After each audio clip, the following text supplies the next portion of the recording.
Em nome do magnífico reitor da Universidade de Trás-os-Montes e Alto Douro, professor Carlos Alberto Sequeira, declaro aberta a sessão solene de atribuição do grau de doutor honoris causa ao Luís Francisco Valente de Oliveira.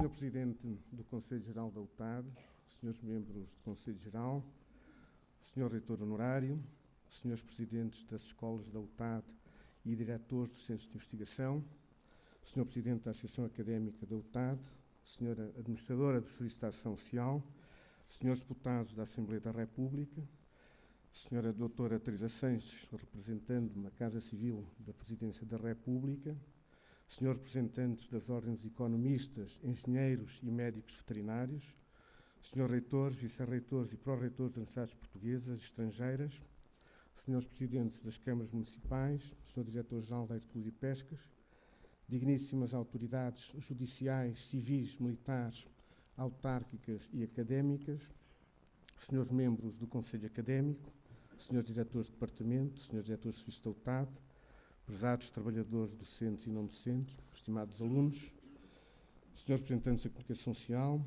minhas senhoras e meus senhores, meus caros colegas. A Universidade de Trás-os-Montes e Alto Douro concede a distinção máxima a Luís Valente Oliveira, reconhecendo um percurso a todos os títulos notável e por motivo de honra. A outorga de insígnias de doutor honoris causa, iniciada em 1989 com Rude Lubbers, rege-se nesta academia por estrito protocolo, agora dobrado por este breve e intempestivo início, que foi, acreditem, uma tarefa árdua por tantas são as personalidades que, olhando para a plateia, seguramente, e reconheço que omiti. É que nos 25 anos de universidade, qualquer dos méritos e deméritos, ou não seremos todos mortais, dos novos pares, foram arguídos unicamente pelos padrinhos. Foi assim com António Lobo Antunes em 2007, Vaisal em 2011, Francisco Olazabal também em 2011, Manuel de Oliveira 2012 e agora com Luís Valente Oliveira nas intervenções dos professores Arlindo Cunha e Nuno Moreira. Mas, e não desvirtuando questões protocolares, atribuiu-me o Conselho Académico a responsabilidade de expressar perante todas estas instituições e todos estes colegas um reconhecimento muito particular à visão estratégica defendida à exaustão de uma universidade universal e assente numa inteligência coletiva com facetas e competências díspares e com raízes assentes numa sociedade concreta e também com necessidades e desafios bastante diversos. Os professores decanos Ana Maria Nazaré Pereira e Artur Cristóvão testemunharão a integração do colega no novo colégio de doutores pelo labor científico, pelo exemplo e intervenção cívica, pelo encantamento de um desenvolvimento e coesão sociais e creio, caro colega, que no compromisso que então adotou há longos anos, desta academia inicial, eu próprio, como outros colegas aqui presentes, viam também nesse seu compromisso as palavras de António Vieira.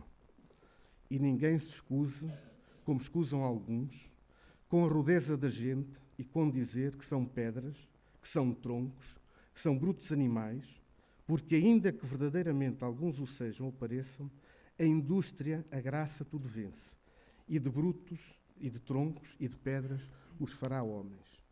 Gradativamente cumpriu-se esta universidade, sem escusas, como reafirma esta ampla representação institucional. Há, de facto, esperança nesta universidade e bem-ajam por não terem escusas. Muito obrigado.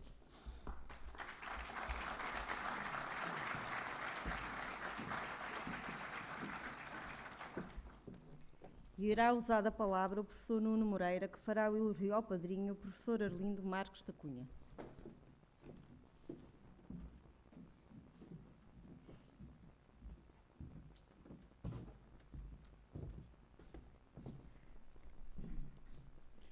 Magnífico reitor,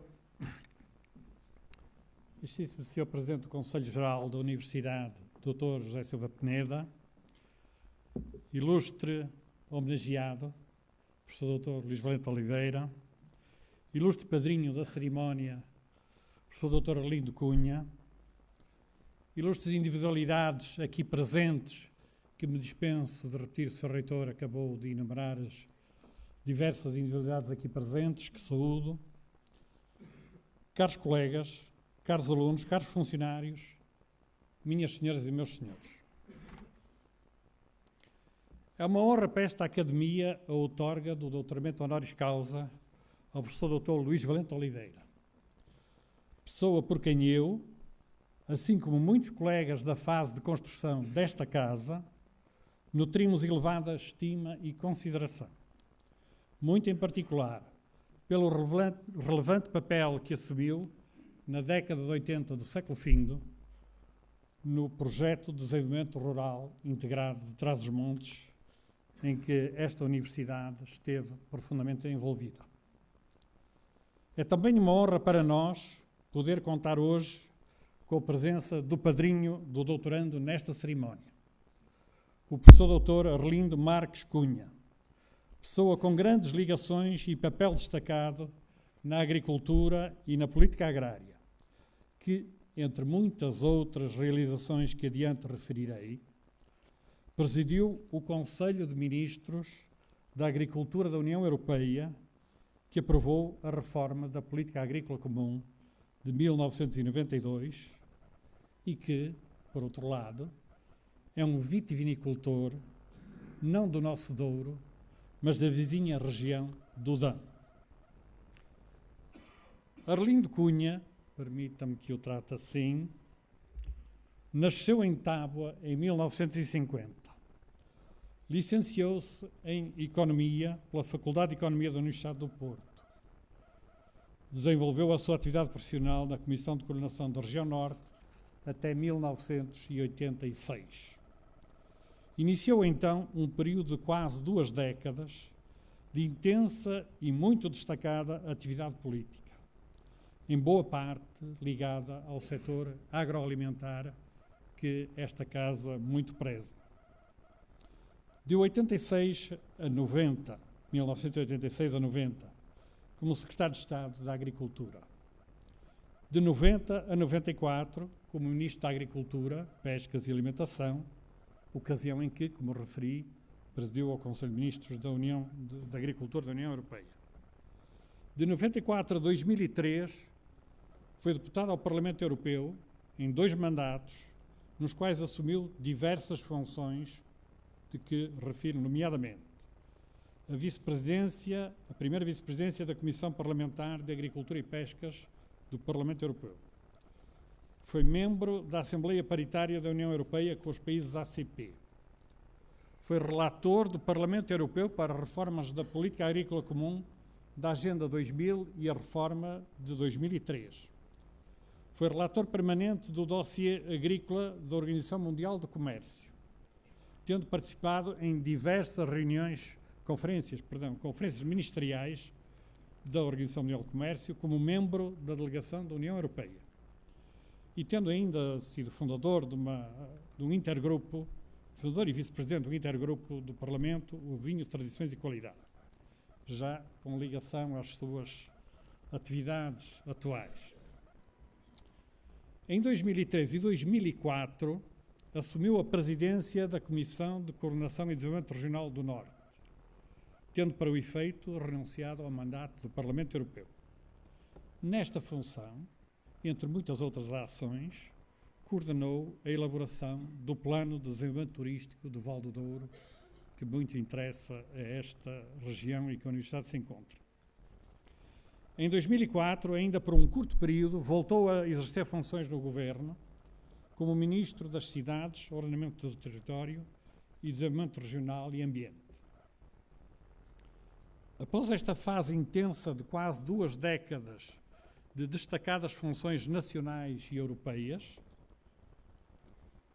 passou a assumir funções mais ligadas à região Norte e às suas origens. Foi Presidente do Conselho de Administração da Porto Vivo, Sociedade de Reabilitação Urbana da Baixa do Porto, de 2004 a 2010. Foi presidente da Fundação Luso-Espanhola Rei Afonso Henriques, de 2006 a 2010.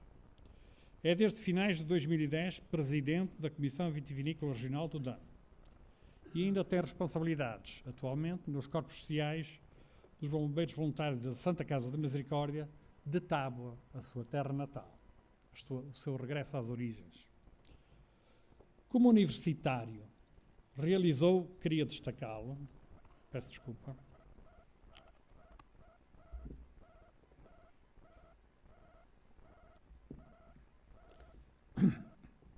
como universitário, começou por realizar uma pós-graduação, um Master of Philosophy, na Universidade de Reading, Reino Unido, em 1986. Após as 2 décadas de intensa atividade política, regressou, permita-me que eu diga, à sua Universidade de Reading, para obter o doutoramento, o PhD, com uma tese sobre reformas da política agrícola comum de 92, de 2000 e de 2003. É professor convidado da Faculdade de Economia e Gestão da Universidade Católica do Porto. É professor de Política Agrícola Comum no curso de pós-graduação em Estudos Europeus na Universidade de Coimbra há quase 3 décadas.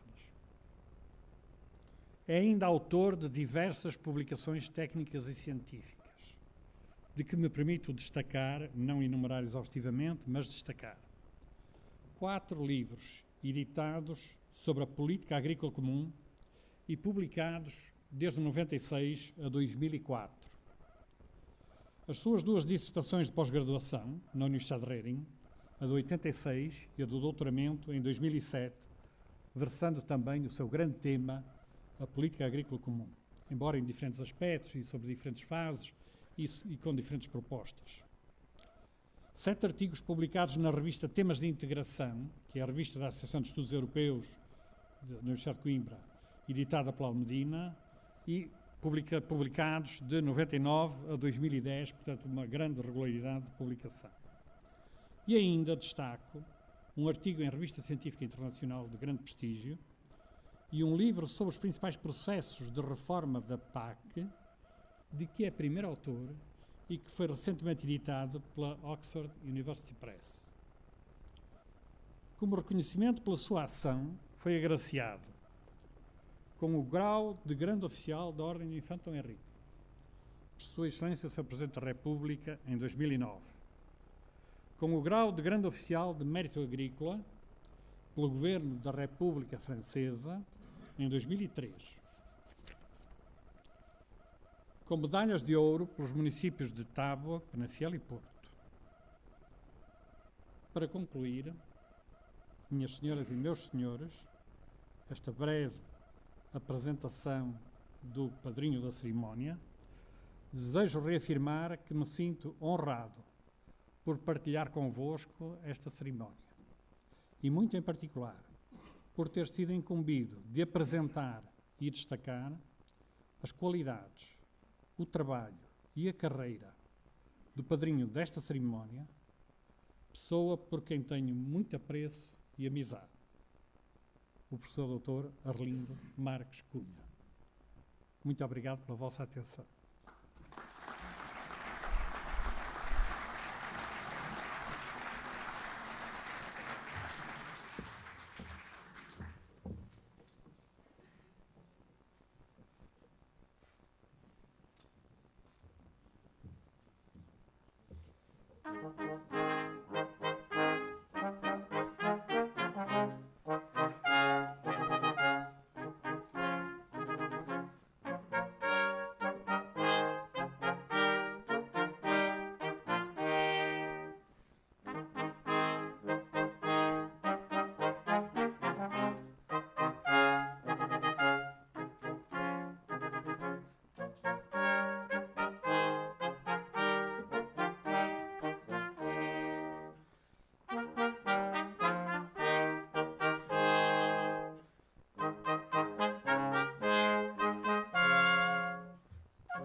A sessão solene irá prosseguir com o elogio ao doutorando, enunciado pelo padrinho, professor Arlindo Marques da Cunha.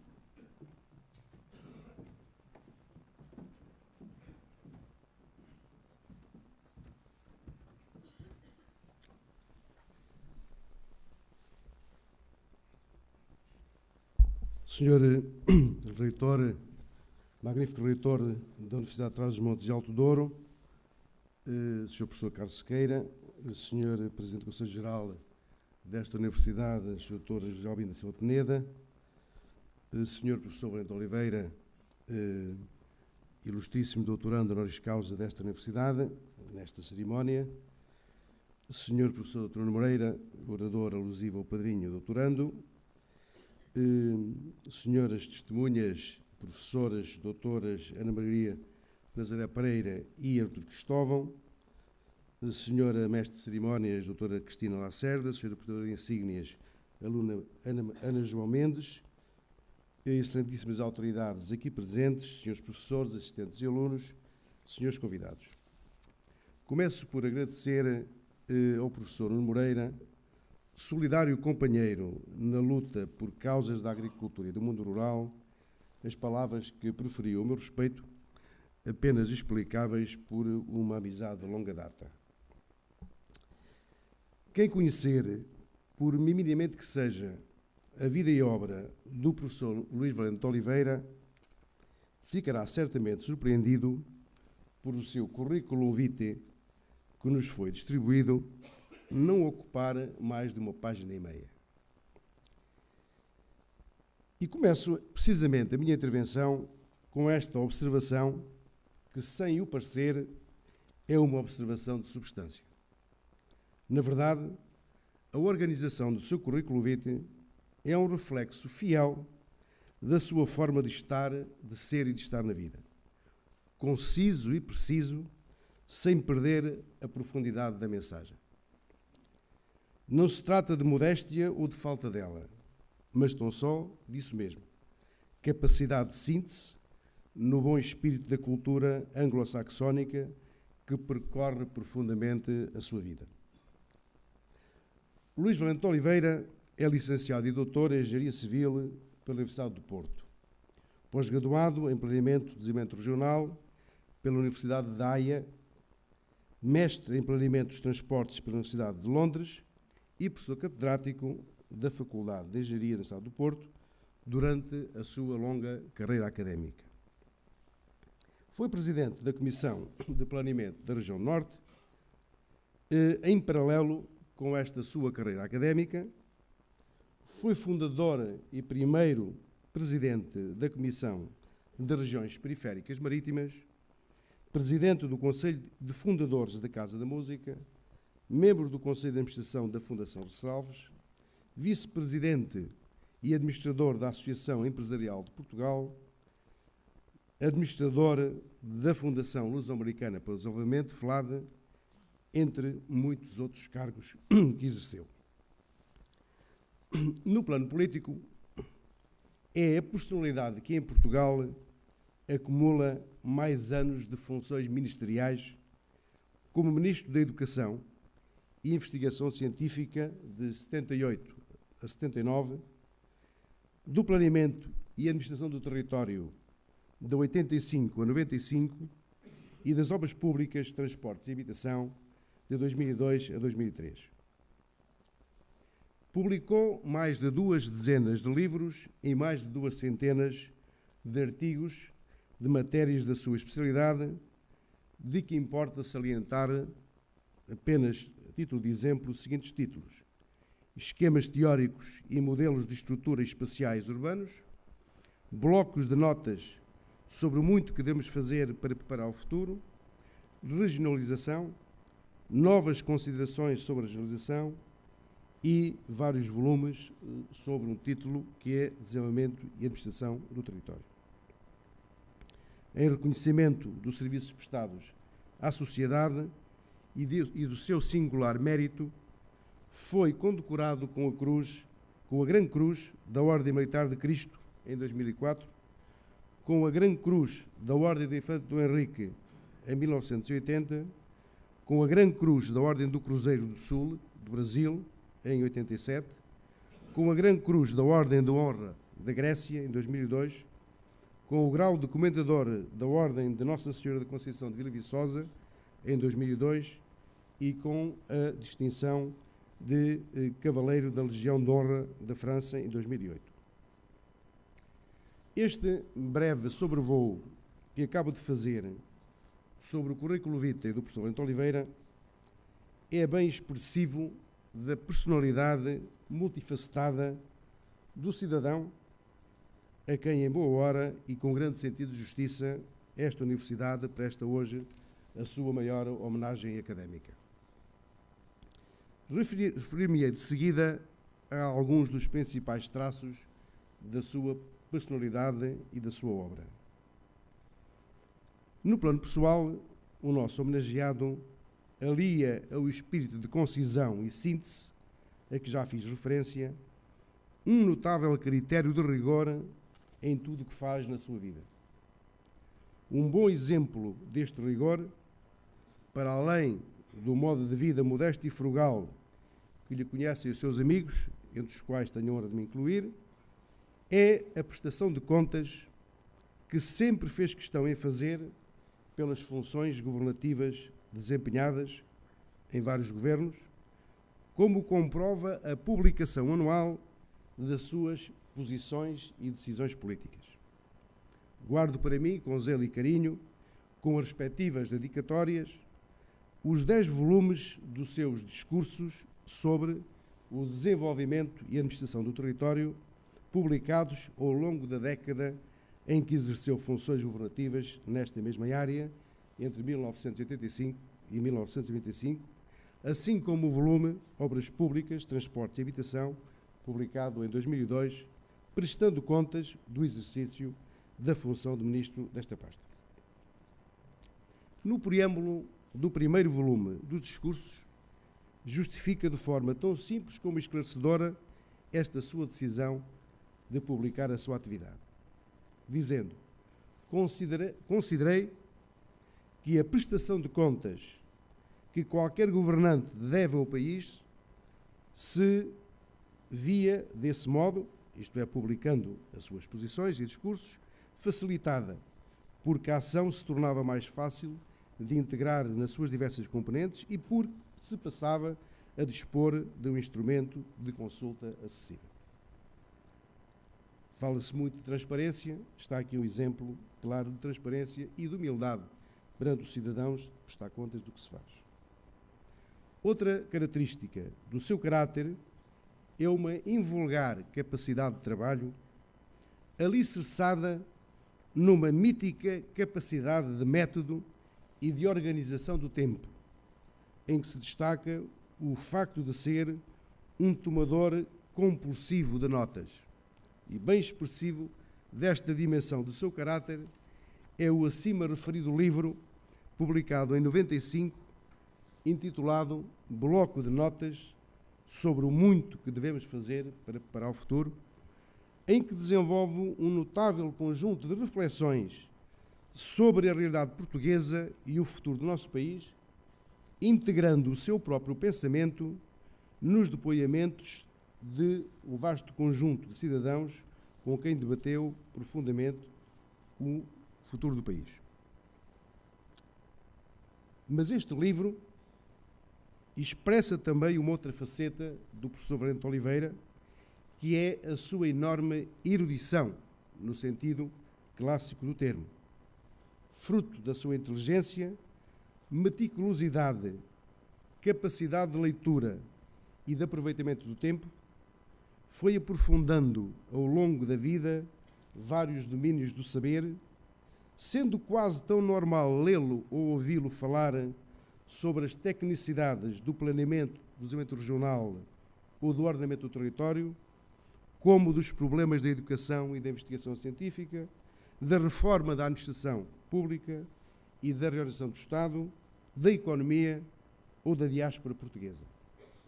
É, aliás, a respeito deste último tema, diáspora portuguesa, de lembrar o notável congresso que ajudou a organizar em 1985 sobre a sempre atual questão de os portugueses e o mundo, que teve como seu presidente o saudoso engenheiro Paulo Valada, então presidente da Câmara Municipal do Porto, distinto portuense e grande mentor da navegabilidade do Rio Douro. Ou de salientar também o seu domínio da história de Portugal, como atesta a publicação de 2008 sobre a abertura dos portos do Brasil em 1808, por carta régia assinada pelo príncipe regente Dom João. Ou ainda a coordenação geral do notável trabalho histórico-científico sobre o Porto e as invasões francesas, publicado em 4 volumes, em 2009, por ocasião dos 200 anos da segunda invasão francesa, protagonizada pelo General Sul, que teve o seu epicentro, como é sabido, na cidade do Porto e na região do Norte. Ou ainda mais, o seu profundo envolvimento cultural com responsabilidades fundacionais e de gestão na Casa da Música e no Museu de Serralves, 2 instituições de referência não só da cidade do Porto, como todo o país. Mas importa também falar do político e do servidor público. Luís Valente Oliveira chegou ao exercício de funções públicas ao mais alto nível da governação, em resultado exclusivo da sua competência profissional e do seu compromisso de serviço público. A sua ação profissional fica especialmente marcada em 3 domínios. A sua ação política e profissional fica marcada especialmente em 3 domínios. O do planeamento do desenvolvimento regional, o do ordenamento do território e o da defesa da regionalização. O planeamento do desenvolvimento regional foi a sua grande paixão profissional e o tema central dos seus trabalhos de investigação, incluindo o da sua tese de doutoramento, em que abordou a temática, esquemas teóricos e modelos de estruturas espaciais urbanas. Sendo detentor de uma considerável bagagem teórica, cedo se empenhou em a levar à prática. Primeiramente, como coordenador do Gabinete Técnico da Ex-Comissão de Planeamento da Região Norte, em que desenvolveu o notável contributo regional para o que viria a ser o 4º Plano de Fomento, elaborado para o período de 74 a 79, e que viria a ser um trabalho de referência nacional a nível técnico e até académico. Depois, acumulando esta função com a de encarregado de gestão da Comissão, numa época de conturbada mudança política que se seguiu ao 25 de abril de 1974. E mais tarde, como Presidente da Comissão de Planeamento e, finalmente, como Ministro de Planeamento e da Administração do Território, tendo antes passado, como se disse, pela Educação e mais tarde pelos Transportes e Habitação. Foi neste contexto destas funções públicas que exerceu que teve o desenvolvimento de Trás-os-Montes e Alto Douro como uma das preocupações centrais do seu trabalho. Quer colaborando, ainda na Comissão de Coordenação, com as autoridades para procurar soluções para o antigo complexo agroindustrial do Caixão, outrora uma instituição de referência nesta região, quer lutando pela navegabilidade do Douro e pelo desenvolvimento territorial e pelo desencravamento territorial e melhoria das acessibilidades desta região, quer, a partir de 1979, chamando a FAO e o Banco Mundial para conceberem tecnicamente e financiarem o que viria a ser o primeiro e até hoje único projeto de desenvolvimento rural integrado do nosso país. O Projeto de Desenvolvimento Regional Integrado, Projeto de Desenvolvimento Rural Integrado de Trás-os-Montes e Alto Douro, o PDRITM. Tive a honra de colaborar neste projeto na sua fase inicial, antes de desempenhar também funções governativas.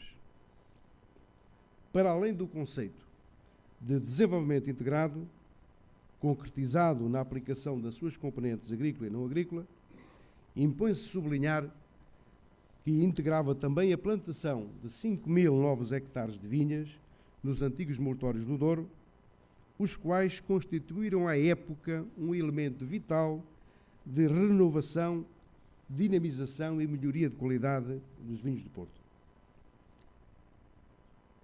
O professor Valente Oliveira ficará na história do nosso país por múltiplas razões. Mas uma das primeiras será, sem dúvida, pelo facto de ter criado a primeira política consistente de ordenamento do território em Portugal, onde se destaca a criação da figura do Plano Diretor Municipal, cuja elaboração e aprovação passou a ser obrigatória para os municípios.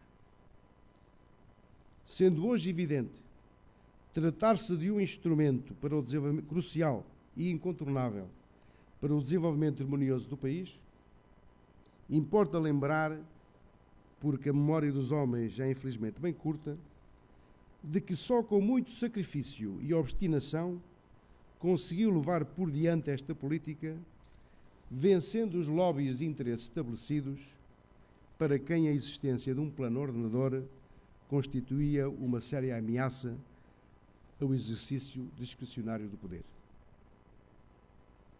Importa, como testemunho do que acabo de referir, lembrar as suas palavras de 1992, publicadas no 8º volume de seus discursos. Passo a citar: a elaboração por todas as autarquias locais de planos de ordenamento do seu território foi olhada no princípio com alguma incredulidade. Ainda o é em certos meios, porque me surge uma vez e outra a pergunta, feita em tom de dúvida, se é ou não é mesmo para cumprir o que está estabelecido. A resposta é que as sanções ver-se-ão agravadas no futuro para aqueles que quiserem conservar-se à margem de um movimento que, afinal, traduz a nossa inserção em fases avançadas do processo de desenvolvimento. A regionalização continuará a ser a grande causa perdida de algumas gerações aqui presentes, incluindo o professor Valente Oliveira, a minha própria e do Presidente do Conselho Geral desta Casa, o Dr. Silva Peneda, que nessa causa, militámos cívica, política e profissionalmente de forma muito intensa. Se houve alguém que dedicou a sua vida à teorização, defesa e pedagogia deste sistema descentralizado do governo, esse alguém foi o nosso homenageado de hoje.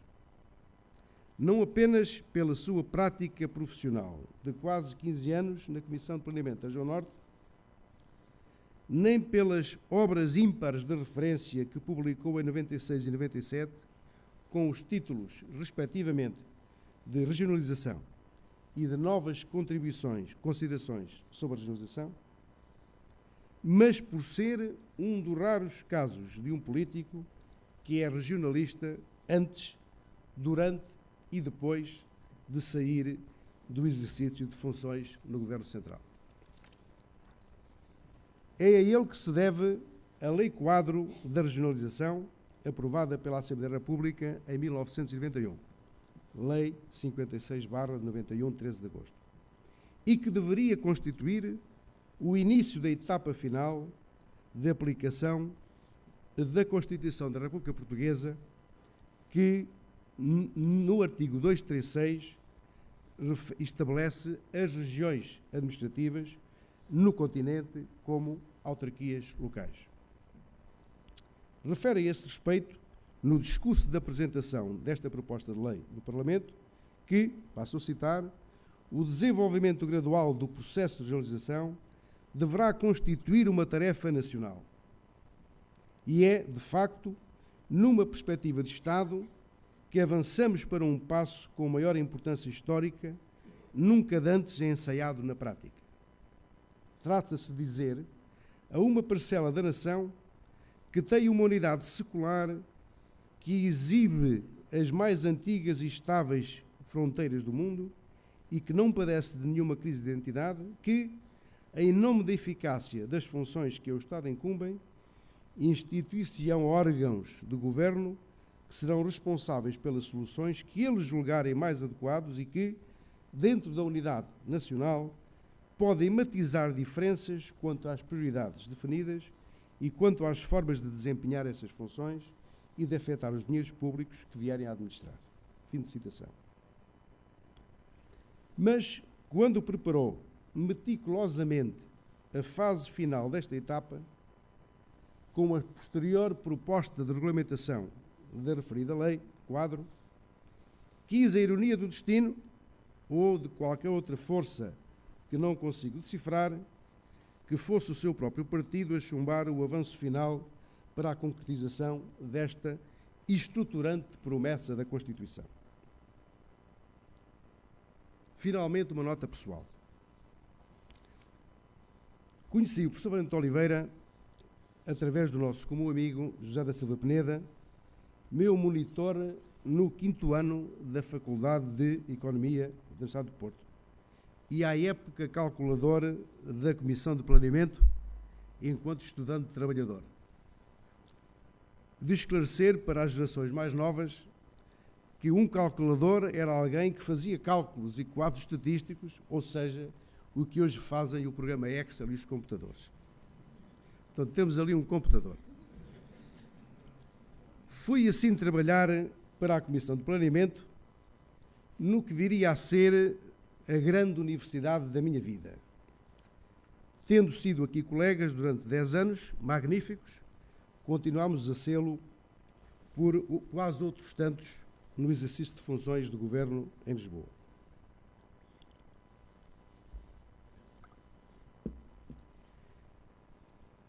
A Comissão de Planeamento da Região Norte afirmou-se durante muitos anos como uma instituição de referência a nível nacional e internacional, impressionando pela competência técnica dos seus quadros. Não é por isso de estranhar que das suas fileiras tenha saído uma boa dezena de governantes de diferentes sensibilidades políticas. Não chegaram lá pelo currículo dos respectivos partidos, até porque a maioria deles eram independentes, mas pela sua competência técnica e profissional adquirida nesta instituição sob a liderança do professor Valente Oliveira. Minhas senhoras e meus senhores, vivemos uma época de alguma confusão sobre o perfil e os requisitos para ser um governante competente. Parece, por vezes, que tal atributo é incómodo para certas pessoas. O exemplo de vida e o sentido de Estado no exercício de funções públicas que nos dá o professor Valente Oliveira perdurará, porém, para além desses tempos e desses efêmeros entendimentos do que é política. Foi para mim uma indescritível honra ser seu padrinho nesta homenagem que a UTAD justissimamente lhe presta. As minhas felicitações, por isso, à Universidade, na pessoa do Sr. Reitor, e, finalmente, os merecidos parabéns ao homenageado. Muito obrigado.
Vamos, de seguida, proceder à concessão do grau de doutor honoris causa.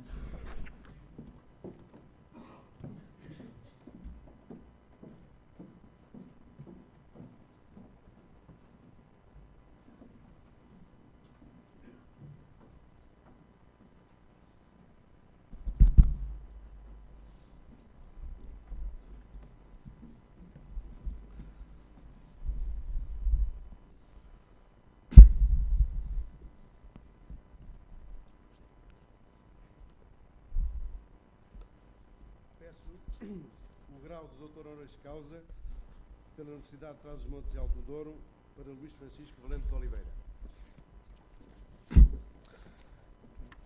Eu, Carlos Alberto Sequeira, reitor da Universidade de Trás-os-Montes e Alto Douro, com a autoridade que me foi concedida pela Academia, proclamo Luís Francisco Valente de Oliveira, doutor honoris causa por esta Universidade, pelos relevantes serviços prestados a Portugal e à região de Trás-os-Montes e Alto Douro em particular.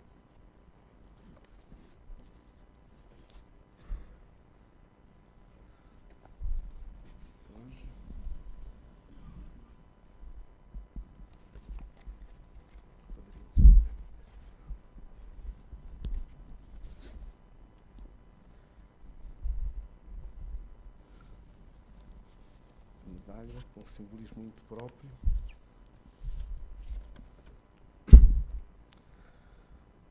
Ao centro, duas lâmpadas acesas e a enxada separadas por uma asna. A divisa Ciência elabore omnia adipicere. A simbologia das figuras no escudo representam as lâmpadas, a ciência e, por serem duas, a teórica e a prática. A enxada, a investigação. A prata, a amizade. O vermelho, o valor. E o azul, a lealdade. O livro, o conhecimento. O leão, o poder.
Irá usar da palavra a doutora Teresa Sanches, que fará a leitura de uma mensagem de Sua Excelência o Presidente da República.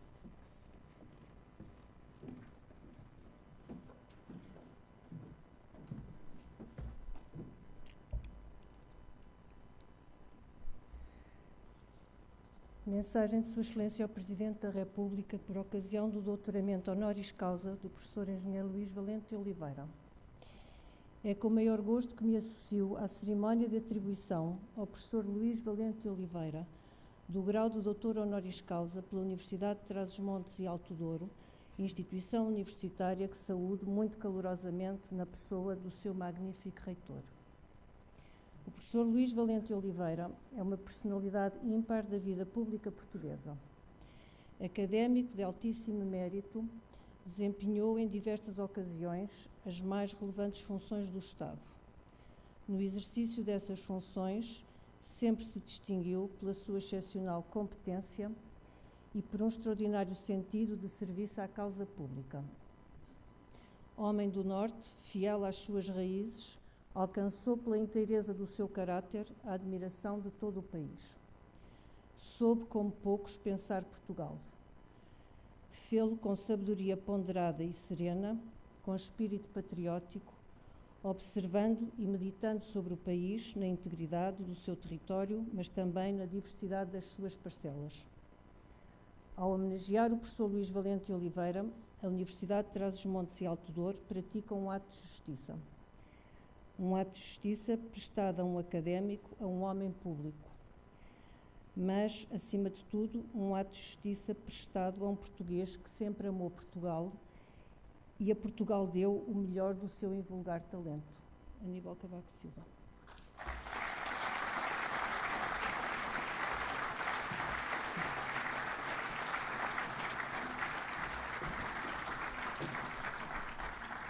E irá usar da palavra o doutor honoris causa Luís Francisco Valente de Oliveira.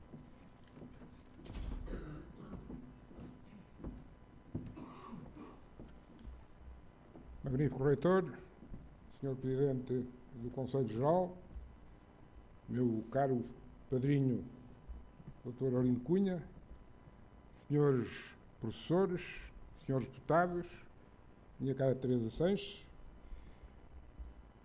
atuais e pretéritos autarcas, meus grandes cúmplices em muitas coisas, outros cúmplices, os antigos quadros da Comissão de Coordenação da Região do Norte, minhas senhoras e meus senhores, meus amigos. Mandam as boas regras que o agradecimento do doutorando seja uma curta e elegante intervenção. Quanto ao primeiro requisito, prometo cumpri-lo, porque não gosto de ser extenso, abusando da paciência de quem escuta. Não posso... Quanto ao segundo, não haverá maneira de estar à altura da generosidade da Universidade de Trás-os-Montes e Alto Douro, que me acolhe entre os seus, distinguindo-me com o melhor que pode dar. Não posso deixar de vos transmitir o manancial de recordações que o anúncio do Sr. Reitor suscitou em mim quando me comunicou a decisão da Universidade.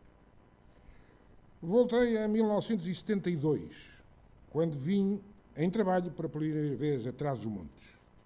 Estava, como já foi dito, em preparação do 4º Plano de Fomento e eu tinha sido designado para desempenhar o cargo de relator do Grupo de Infraestruturas, que era suposto fazer propostas concertadas com as aspirações dos autarcas e integradas com as medidas que no setor produtivo haveriam de contribuir para o desenvolvimento da região do Norte.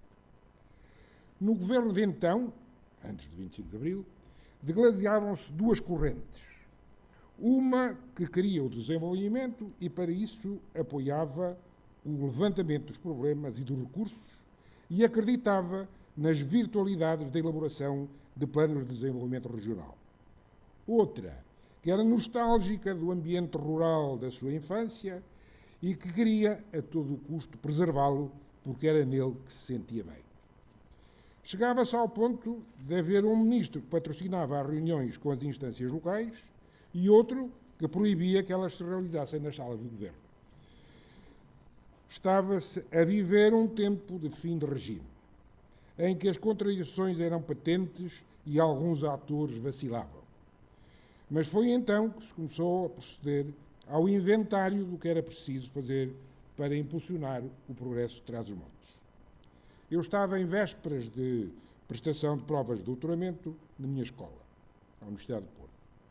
E tinha ainda recente uma experiência única numa instituição holandesa, onde havia recebido o enquadramento teórico do que então passou a ser a minha atividade prática. Na sequência da Revolução de 74, vi-me com responsabilidades acrescidas porque aos mais novos foram atribuídos encargos que eram grandes desafios. O novo programa era muito simplesmente construir um país novo. Todos os sonhos eram lícitos. O que se impunha era concretizá-los sem demora. Não se trabalhava de sol a sol, mas sim pela noite dentro.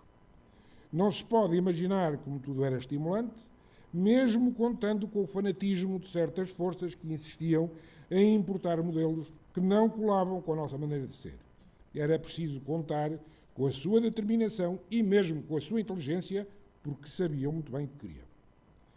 Houve um propósito que poucos recusaram, ou pelo menos não tiveram força para contrariar: a construção de um poder local forte. Ao longo dos últimos 40 anos, o país mudou muito em termos materiais. Mas no domínio dos comportamentos, o que mais profundamente se alterou foi a relação das pessoas com os seus eleitos mais próximos. Há naturalmente muita coisa a aperfeiçoar, mas o facto de se admitir que as coisas foram sempre assim é sinal de que está bem enraizado o sistema. E, todavia, ele reclamou muito esforço de muita gente para chegarmos onde estamos hoje. Há, porém, uma certeza que devemos ter.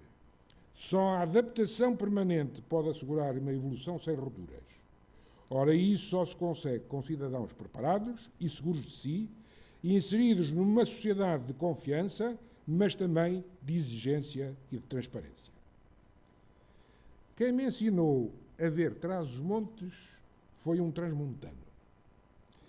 E é por ele que quero começar as minhas evocações. O engenheiro António Carneiro era de Macedo Cavaleiros. Tinha feito o liceu em Bragança e emigrado para Lisboa. Mas vinha às suas origens sempre que podia. E conhecia todos os cantos e toda a gente. Viajei com ele pelos mais recônditos lugares. E pôs-me nas mãos muitos livros que me ensinaram a compreender as pessoas e a entender os seus anseios. Por ele vieram o Abade Bassal, o Araújo Correia e muitos outros.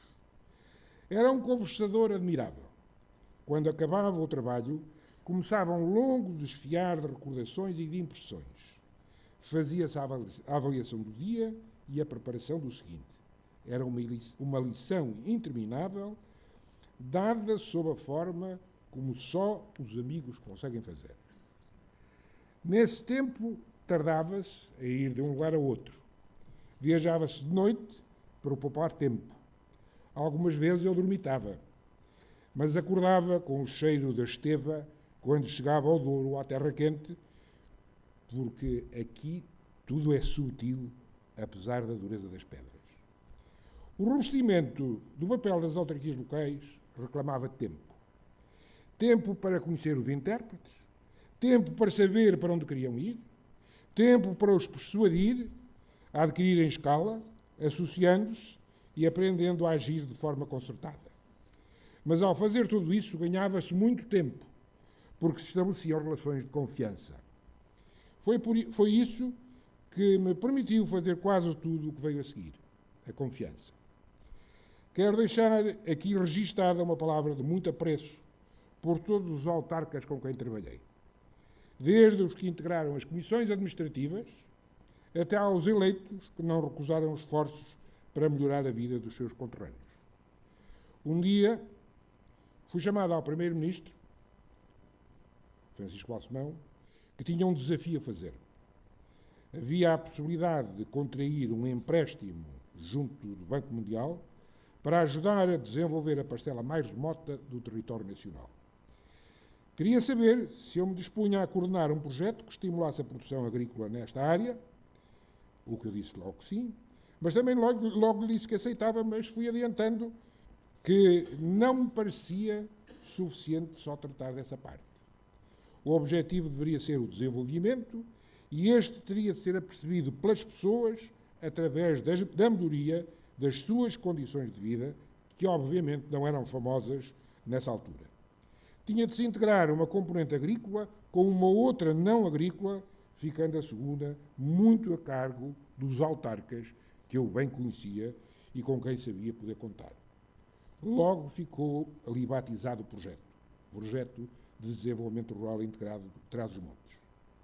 Na altura, o montante do empréstimo, um pouco mais de 100 milhões de dólares, pareceu-me imenso. Foi pouco. Porque as ideias vinham de todos os lados e quis-se mexer em tudo. Nos regadios tradicionais, em novos regadios, na produção de leite, de cereais, da floresta, no Planalto, nos vales submontanos, na Terra Quente e no Douro. Tinham de ser desenvolvidas fórmulas operacionais para uma tipologia limitada de casos. De outra forma, não se poderia coordenar nenhuma ação. A componente não agrícola não foi difícil. Como eu imaginava, os autarcas conheciam muito bem as necessidades das suas terras e estavam ansiosos por poder fazer obras para as satisfazer. Aí o limite era imposto pela parcela a eles destinada. A componente agrícola exigiu mais esforços. Era preciso dividir uma região muito heterogénea em algumas sub-regiões homogéneas, suscetíveis de serem abordadas pelos mesmos instrumentos de ação. O meu interlocutor para esse efeito era o diretor regional da Agricultura de Trás-os-Montes, que estava sempre acompanhado de técnicos muito sabedores em todos os assuntos que abordávamos. Eu sabia que sem eles nada era possível ser feito. Eles sabiam que eu talvez tivesse uma chave para concretizar muitos sonhos que haviam acalentado ao longo dos anos. Guardo uma grande recordação das intermináveis sessões em que eu fazia muito mais perguntas do que dava respostas. Todos eles tiveram muita paciência para comigo. O que deve ter tido mais paciência foi o engenheiro Mário Fernandes Martins, que desempenhou funções de braço direito e de braço esquerdo, atendendo a tudo com grande aplicação e, sobretudo, com a maior lealdade. Ele sabe que eu estimei muito a sua colaboração. Não podendo nomeá-los a todos, e agradeço muito àqueles que vieram hoje a esta sessão, quero que saibam, aqueles que indiquei para serem convidados para esta cerimónia, como lhes estou reconhecido pelo exemplo repetido que deram de competência e de grande devotamento às suas funções. Além de respeito pelo seu próprio trabalho, eles tinham um sentido de responsabilidade imenso perante aqueles para quem trabalhavam. Aprendi muito com eles e não foram os conhecimentos técnicos a coisa mais importante. Vou, obviamente, poupá-los à descrição do Pedrito. Era uma tentação terrível. Mas não posso deixar de referir a interseção do projeto com a atividade desta casa. Eu tive relações da maior cordialidade com o reitor Fernando Real. Já tínhamos trabalhado juntos no Ministério da Educação, onde eu pude apreciar a extensão dos seus conhecimentos sobre a África e especialmente sobre a geologia de Angola. Ele era um homem de grande energia e determinação. Levantava-se antes de fazer dia e deitava-se tarde na noite. Se fosse preciso, manobrava um trator antes de ir dar aulas e não hesitava em meter-se no automóvel para ir defender os interesses desta sua casa, onde quer que fosse. Costumava convidar-me para eu vir aqui fazer exposições acerca do desenvolvimento da região e do país, especialmente em cursos para filhos de imigrantes, que ele organizava de forma exemplar. Recordo-me dos pavilhões pré-fabricados, onde este campus começou e nos quais beneficiávamos todos da excelente temperatura do princípio das tardes de agosto. Mas todos acreditávamos que era importante o que estávamos a fazer, e era. Mas, sobretudo, conversávamos sobre o desenvolvimento de Trás-os-Montes. Sempre estive convencido que sem inovação contínua não há progresso. Mas para haver inovação é preciso dispor de conhecimentos que se apliquem e que se estendam ao tecido produtivo. Propus-lhe que os jovens investigadores da instituição nascente escolhessem temas da sua preferência, mas aplicados às questões do desenvolvimento da produção agrícola, silvícola e pecuária. E sugeri-lhe também que o observatório do projeto aqui ficasse sediado. Tinham para isso de colher dados de natureza variada que caracterizassem a situação de partida e que fossem colhendo para a região de modo a acompanhar a sua evolução. Ele designou um jovem sociólogo e eu fui a Wageningen buscar um investigador sénior para fazer o acompanhamento da instalação da unidade de observação e transferir metodologias já testadas noutros lados, mas que tinham de ser adaptadas à extrema variedade dos 5 subprojetos que tínhamos em mãos. Para acompanhar os numerosos projetos de investigação que estruturavam os trabalhos iniciais dos jovens docentes e eram simultaneamente úteis ao projeto, foi constituído um júri formado pelos professores Apolinário Vaz Portugal, Carlos Portas e Lido Moreira, que reuniam para ouvir dos investigadores os avanços que iam alcançando e para fazer sugestões acerca do seguimento dos trabalhos. Foram esses os primeiros trabalhos de investigação conduzidos nesta casa e que estiveram na base de preparação de muitos dos seus docentes. O segredo de um projeto de desenvolvimento reside no aproveitamento múltiplo dos investimentos que se fazem. O conhecimento aprofundado sobre a base económica da região deveria ser difundido, mas, simultaneamente, servir para estruturar uma unidade que garantisse a autonomia da pesquisa de novos conhecimentos num processo que ganhasse movimento e permitisse a inserção da instituição numa rede internacional de pares que assegurasse que ela contribuiria para o avanço desses conhecimentos, mas que também beneficiasse do que os outros fossem investigando. Um projeto de desenvolvimento não deve visar somente o aumento da produção. Ele deve visar, sobretudo, as pessoas. Por isso era necessário ter um observatório que se focasse na evolução das suas condições de vida. Mas não se pode esquecer o reforço institucional, as instâncias autárquicas, os serviços, as escolas, a universidade, as instituições de apoio e de regulação económica, as associações empresariais, etc. Deve sempre procurar assegurar a colaboração da malha institucional que já existe e reforçá-la. Se algumas das unidades dessa rede não estiverem em posição de aderir porque já não têm energia ou por qualquer outro motivo, então devem ser afastadas. Porque causa sempre dano quem não se deixa envolver ou quem contraria um processo. Mas o princípio permanece. Deve sempre aproveitar-se um projeto de desenvolvimento para atualizar e robustecer as instituições existentes, porque elas representam uma riqueza representativa e instrumental inestimável.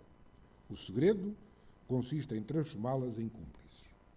Como sempre sucede em todos os planos, houve algumas componentes que correram melhor do que outras, mas em algumas, como é o caso do Douro, ainda antes do fim da primeira fase, foi necessário negociar um segundo empréstimo porque a adesão ultrapassou o expectável. Só se teve de parar essa relação virtuosa com o Banco Mundial por termos aderido às comunidades europeias, deixando por isso de ser elegíveis para os apoios do primeiro. Como sempre acontece, as dificuldades do passado já foram esquecidas. Temos de enfrentar agora o desafio do futuro. Naturalmente, robustecidos pelo caminho já feito. O que nunca se deve perder é a ambição. Mas ela deve ser esclarecida pelo conhecimento das coisas, das situações, das pessoas e do mundo. Cada vez o nosso palco é maior e, por isso, cada vez mais exigente. O papel dos centros de saber assume, assim, uma relevância e uma responsabilidade determinantes da nossa capacidade para nos inserirmos na corrente do progresso e, sem isso, não se faz nada, nem se faz nada sem esforço. A ironia da situação reside no esforço desproporcionadamente maior que é exigido a quem dispõe de menos meios para avançar. Mas, se não o fizer, acabará por acumular atrasos, tornando o novo arranque mais difícil. Por isso, eu insistia na ambição, mas acompanhada de uma grande perseverança. Nada é capaz de substituir o esforço de cada um e a cooperação entre todos. O processo de desenvolvimento é sempre rodeado de escolhos. A força de ânimo é essencial para os ultrapassar. Sr. Reitor, permita-me uma palavra acerca do meu padrinho. Dele posso dizer com propriedade que o vi crescer em sabedoria. Começou a trabalhar comigo muito novo, praticamente recém-licenciado, e estávamos numa época em que havia muito pouco emprego, mas alguns meios que nos permitiam escolher os melhores e contratá-los. Por isso, ele foi trabalhar para a então Comissão de Planeamento da Região do Norte. Logo me impressionou a sua determinação, a sua vontade de aprender, a sua energia inesgotável e a sua força de caráter. Como aconteceu com alguns outros, propus-lhe que fosse completar a sua formação no estrangeiro. E ele foi para Reading, para a Universidade de Reading, como já foi aqui referido. Escolheu como campo de estudos a política agrícola comum. De tal modo se aplicou que, uns anos mais tarde, foi o relator no Parlamento Europeu das reformas da política agrícola comum. Antes, como aqui já foi dito também, tinha presidido ao Conselho de Ministros da Agricultura Europeus, que decidiu, em 92, a primeira grande reforma da PAC desde a sua instituição. Foi o ponto de viragem mais importante que essa política experimentou. Entretanto, foi secretário de Estado e ministro da Agricultura, do Ordenamento do Território, das cidades, etc. Aprendi muito com ele nas matérias em que se tornou especialista. Por isso, me honra particularmente que ele me acompanhe como padrinho neste doutoramento numa universidade que foi orientada desde o princípio para a agricultura e para o desenvolvimento do mundo rural. Magnífico reitor, senhores professores, senhores investigadores, caros estudantes, meus caros amigos. Como puderam aperceber-se, os anos em que trabalhei para Trás-os-Montes deixaram muitas e gratas recordações. Foram tão ativos e absorventes esses tempos que muita gente ainda hoje está convencida de que eu sou transmontano. E isso desvanece-me, naturalmente. No final de uma daquelas reuniões que eu já invoquei dos jovens investigadores e o júri, a que me referi, o professor Carlos Portas, veio fazer-me um reparo, dizendo que eu os embaraçava. Eu fiquei preocupado. Disse ele: você deve abster-se de intervir, dando esclarecimentos. São os investigadores que o devem fazer. Você parece um deles. Quis a generosidade do Sr. Reitor que o meu comportamento, ditado pelo entusiasmo, deixasse de ser censurável, porque, afinal, passei hoje a ser efetivamente um deles. Estou-lhe muito grato por esse ajustamento que fez na minha carreira. Muito obrigado.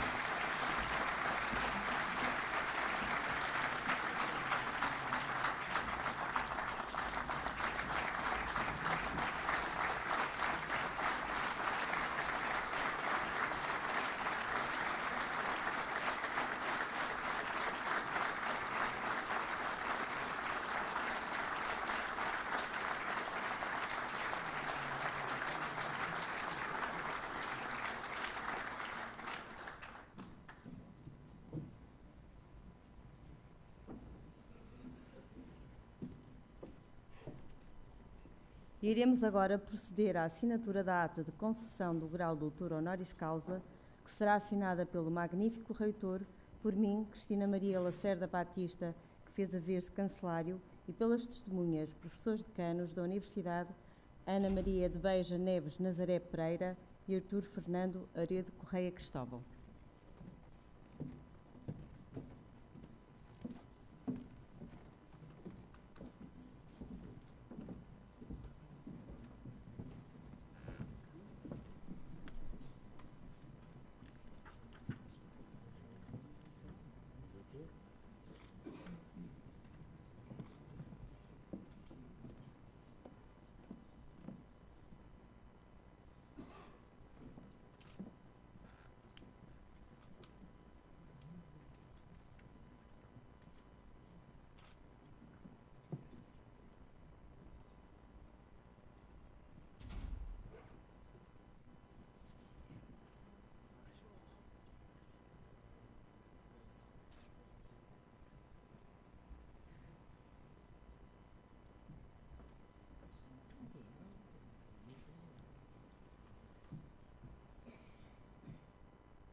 Em nome do magnífico reitor, declaro encerrada a sessão solene da atribuição do grau de doutor honoris causa. A sessão de cumprimentos terá lugar na Biblioteca Central, a que seguirá o almoço no restaurante Panorâmico.